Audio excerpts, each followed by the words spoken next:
Hi Mama, welcome back. Today, I'll show you how to properly take care of your breast pump to keep it clean, safe, and working well. First, always wash your hands with soap and clean water before handling your breast pump parts. After every pumping session, take the pump apart completely. Separate the bottle, flange or breast shield, valve, membrane, and connector.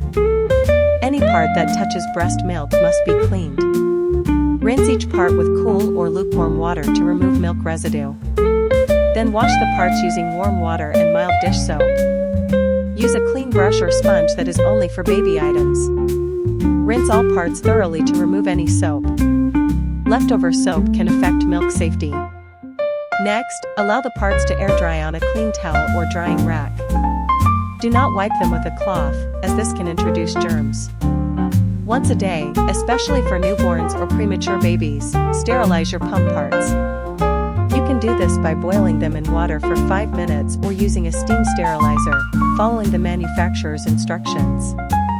Always check pump parts for wear and tear. Replace valves and membranes if they look stretched, cracked, or loose, as this can reduce suction. Store your clean, dry pump parts in a clean container or sealed bag until the next use. Remember, a clean breast pump protects your baby's health and helps maintain good milk flow. Thanks for watching, Mama.